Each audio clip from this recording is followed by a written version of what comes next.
Goal of this video is to make you feel like a guitar genius by making everything so simple it feels like you're putting Legos on top of Legos. And the way to do that is intervals. Like, take for example a major scale. There are 7 notes plus the octave. So 1, 2, 1, 3, 1, 4, 1, 5, 1, 6, 1, 7, 1, 8. And through 1, 3, 5 you build a chord. So I take that G, B, D, 1, 3, 5. To make a minor, we just take the third and flat it. Now we're gonna get into all of that, but first we're gonna start super simple. I taught myself how to play guitar mostly, and then after a few years I started going to lessons from notable guitar players.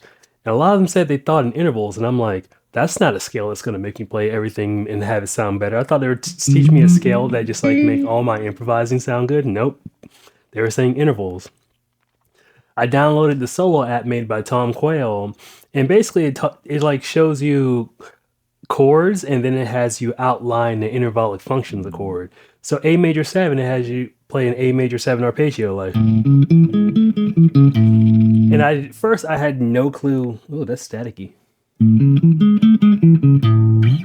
I had no clue why that was important, but I started seeing different patterns on the fretboard. I'm like, I can do that, or I can play root 3rd 5th this way, root 3rd 5th, and then I can play the 7 up here.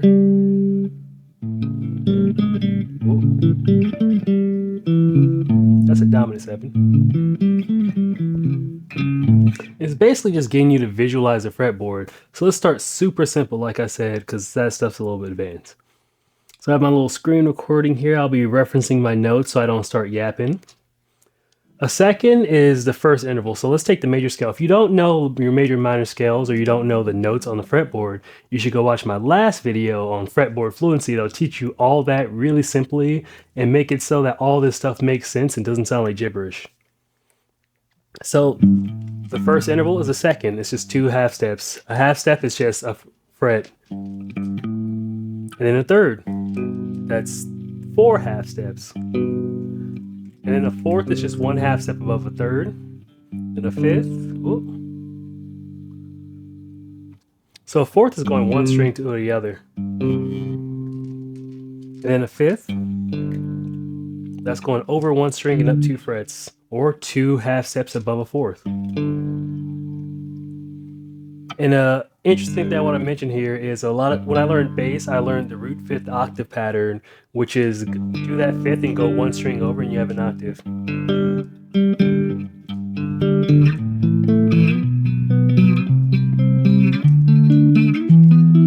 That's just going up a major scale. Ah, my wrist still hurts from rock climbing. And then the 6th. So 1, 2, 3, 4, 5, 6. You can find any of these intervals just by playing a major scale. So 1, 2, 1, 3, 1, 4, 1, 5, 1, 6. And then the 7th is just 1 note below the octave. So if we play an octave with just 2 strings over and 2 frets up, go 1 down. Or 1 below the first note. That's why you can play a arpeggio. So a simple arpeggio is 1, 3, 5, 1.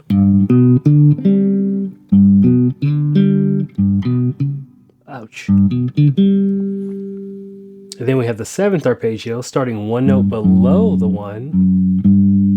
3rd, 5th, 7th, 1. And that can be chained all the way up the neck.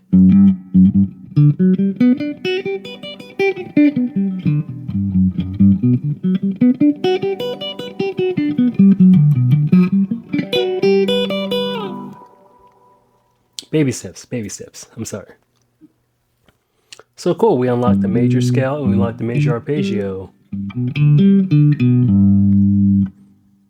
Now, why is this important? Because by doing this, you can always find your way around the fretboard and you start recognizing patterns. Once you have a basic formula in mind, all of music is just a pattern.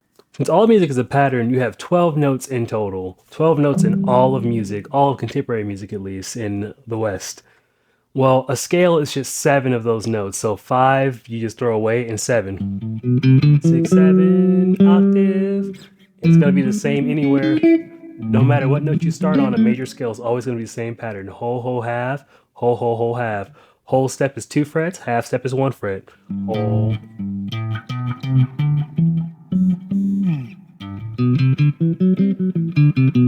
Same if I start on D. And to get to a minor, you just go down 2 notes. So you go down to the 6th. That's called a relative minor. When you start on the 6th note of a scale, so the 6th note of a G scale is that E. So if we start on E, that's all the notes that are in G just starting on a different note. That's what the relative minor is. So let's turn G into a minor. We'll play the minor pattern. And remember, if you don't know these patterns, go watch my video on fretboard fluency. I outline all these. I haven't outlined them in a short I put up.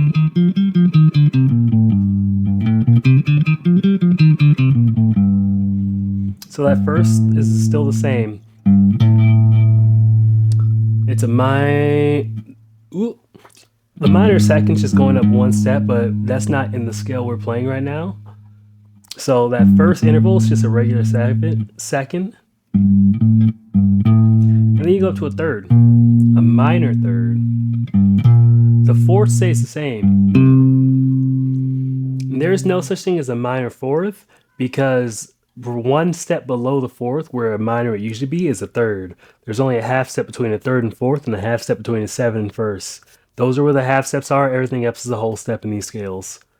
So, 4th, we just go over a string again. Now the tritone, there's no such thing as a minor 5th either. And my band director told us his Marine instructors would make them run if they said minor 5th. So I accidentally said it and I corrected myself immediately. So he took everybody outside and made me run through the school parking lot yelling, "There's no such thing as a minor 5th." So you take that 5th and go down 1. That's a tritone.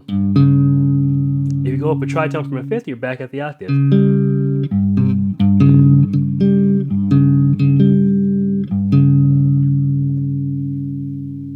So if you ever heard the term tritone, that's where it comes from. Now a minor 6. So 1, 2, 3, 4, 5, 6, JK.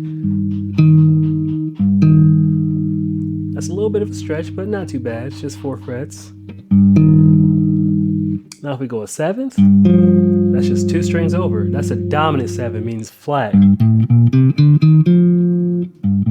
You ever heard the term dominant 7? It just means a flat 7. So if the 7 is 1 note below the 1, you just take that 1 more down. So now there's a whole step between the dominant 7th and the 1. Kitty, I'm recording a video. Can you chill? No. I was starting on an A flat instead of a G. So here's an octave, here's a 7, here's a dominant 7. So that G to F. So now we can learn a minor arpeggio, which sounds really cool. What did I write here? Root, minor, 3rd, 5th octave. Oh, that's because I didn't have enough space with this little template to draw it. So we go G.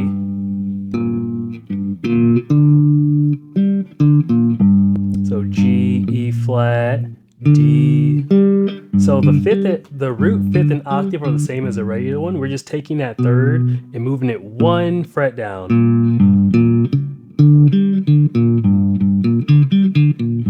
My hand does not like being stretched right now, but it's cool. I'll suffer for you guys. Or you can play. You can just go 3 frets up.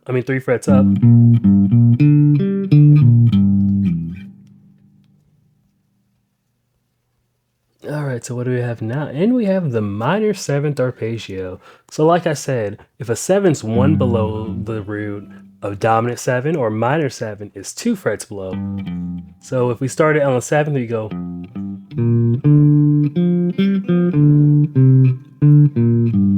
Whoops. I don't play this one a lot. Or we can go. If we just didn't put that minor 7th at the bottom. Cool, now that we have those underway, let's talk about building chords with these, because now building chords is easy because you already know the intervals. So now when I say intervals, you won't be confused. So I'm going to talk about arpeggios and chords together because arpeggios are just outlines of chords. If a chord is playing all the notes at once, an arpeggio is just playing one at a time. Ooh.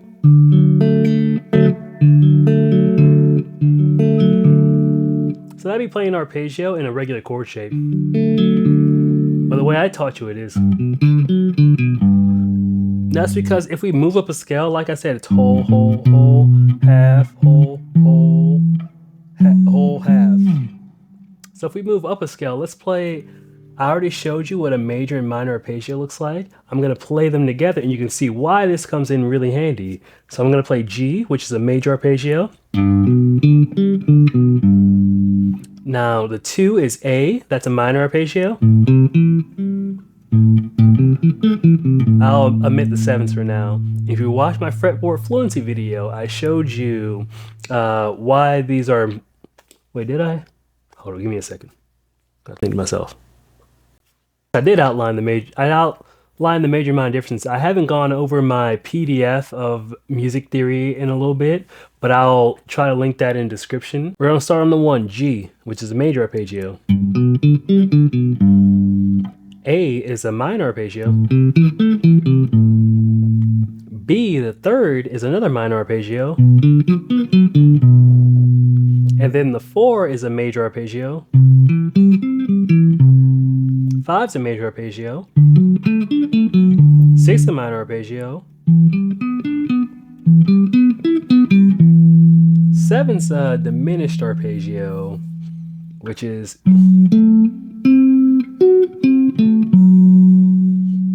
We're not going to talk about that one much just right now, but diminished is just taking the 5 and flatting it 1. So if you're moving from major to minor is flatting the 3rd, diminished is flatting the 5th. I don't know why I said we wouldn't talk about it. It's pretty simple, actually. That's not a G. G's up here. Ooh, whoop, might be. Oh, wait, we're not going to a G. We're going to an F sharp. I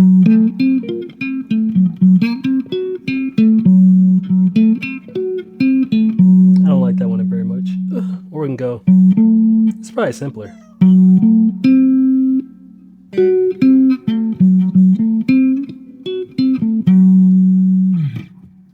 I gotta practice that, but you should practice that too. And then back to the G. See, if a doomist like me can understand it, you can definitely understand it. So let's see, we talked about chords, we talked about arps. So each of those, we outlined the chord shape. So we know now that's a G. So when we get to the B string, let me go over these intervals. I skipped right over these. When you get to the B string, I said in my last video, everything moves up because like I said, a 4th is just going from string to string. Well, G to B, these cats do not like music theory, I swear. G to a B is a 3rd. So everything is compensated up a fret. So if you go from going over and down a fret for the regular strings, you just go straight over. So instead of a 4th, we have a 3rd over here. So if I find a G, G, B, A, C, well, A, C sharp here. So here they are on here, 3rd, and then a 4th is just... So I taught a major scale on these strings from a pentatonic position. So let's find a G pentatonic. So over is a 3rd, over is a 4th, 5th, 6th, 7th, 8th. So 4th, the 5th's right here, the 6th right there, just 2 strings over, and the 7th. And now the octave, instead of being 2 strings over and 2 frets over, is 2 strings over and 3 frets up. All right, so I should have covered all my bases by now. Beautiful. We have covered all the bases. So now that we know intervals, we can build our own chords. So you know if this is a... So if the root of G, B, D, G. So if we go down here, because you can't make a chord if both these notes are on the same string. So G, B, D that way, or if we find another G, B, and remember, since we don't have to go up here because we're all the way on the B string, so now it's just an easy pattern. 5, 4, 3.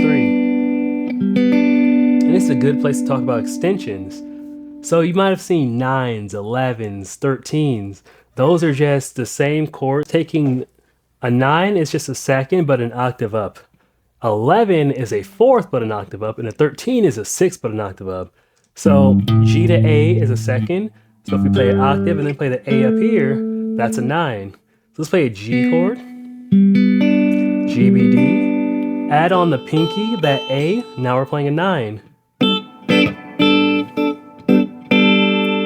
Now let's go to an A chord. Let's play an A minor. A, C, E, root third, fifth. Now a 9 here will be adding a B.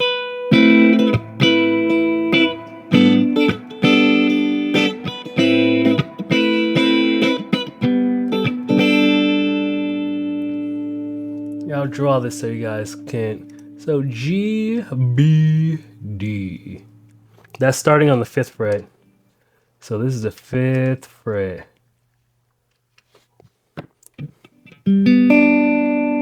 So that A right here makes it a 9.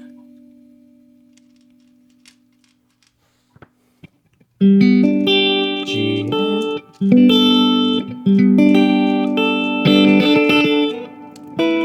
And if we want to play A minor, we start on the 7th fret. So that's right there. 7. So that's an A minor, and then the 9 comes in here. So this is an A minor 9. Sorry for my hand right now. It's like another 7. Whoop. Oy. Now wait a minute. What if we wanted to play a 7th from there? Well, if this G's up here, one note down is a 7. So now we're playing a major 7 by going G, G, B, D, F sharp.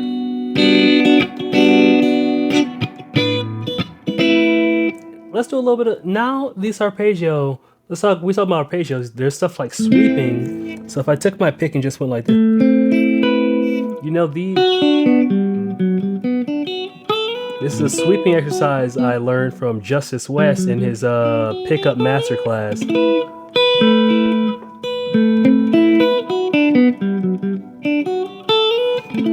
It's a great introductory exercise. I'm not nearly as fast as I used to be with it because I've been practicing forever.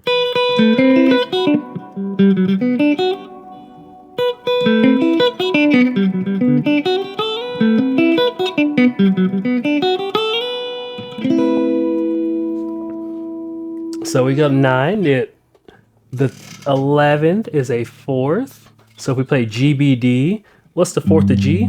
That's a C. So G, B, D. We can't really reach all the way up to that C up there. So we could just drop the 3rd and put a 4th in. Now that'd be a sus4 because that'd be in the same octave. Just kidding. So if we play G, B, D, G, B, D, C, play a C up here. And there's a G11. Now the 13, where's the 6 at? That's an E. So all we gotta do is play G, B, D, G, B, D. Leave that E open. And there's a lot of other shapes that are more convenient or sound cooler, but this is just giving you the basic idea of how to add extensions to your chords. What did I even write here? I think it says Guitar Genius. And basically, that's all the functional music theory you need to know to like build your own chords and all this. So I think I outlined it in Fretboard Fluency video, but I'm gonna outline it one more time. So a major chord, root 3rd, 5th. So root 3rd, 5th. Minor chord, root minor 3rd, 5th. Diminished chord, root minor 3rd, flat 5th. And then you have augmented, which is root 3rd, sharp 5. So if that's a D sharp or an E flat, we can play, that's an augmented chord, so I'll write that on here. Oi. G, B, E flat. That's augmented. Root, third, sharp 5. And diminished would be, can't drop that right down, so I'm gonna go this G, G, B, G. Gonna have to go to B flat and make it minor, and then we're gonna have to go to, there we go. Because we're taking that minor shape we did with the A earlier, and just dropping that down one. If you're not playing it on the B string, it'll look like this, just 1 fret over, 2 frets down, 1 fret over, 2 frets down. So I'll put it right here, starting on this G on the 10th fret,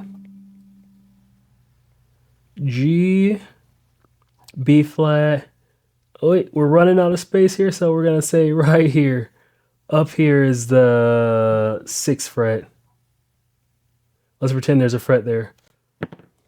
And that's pretty much all you need to know about intervals. We did cover a lot, but that took you through all the functional music theory you need to know to build your own chords, play your scales, play things around those scales, and know how they all fit together. Now, once you do with the rest of that, that's up to you, because now the purpose of this wasn't to make you a master of the guitar. It was make you a guitar genius, know how to put everything together. So now when you practice and you play certain things, you'll see how they interconnect if you understood all the concept in this video. I hope this helped, because I didn't write down a full script. I just wrote down spark notes and kind of had to go along with the distractions. But if it did help you, I'd love if you subscribed, if you checked out some of my other videos so you can come back. I'll be posting more and more of this. If my guitar method makes sense to you, I'd love to keep teaching you and keep having you go on this journey with me as I'm learning myself. You see me, some of these concepts I know, but I still have to I still practice with daily so I can get it down. And if you really want to play guitar, it's a lifelong passion, I think. I wanted to get good really, really fast, but if I'm doing this for the rest of my life, the end goal is to keep playing until the day I die. So what's the rush? If I learned everything in the first 20 years, the rest of it I'd probably get bored and stop playing the guitar. But that's enough of my yapping. I do hope you enjoyed, and have a great one.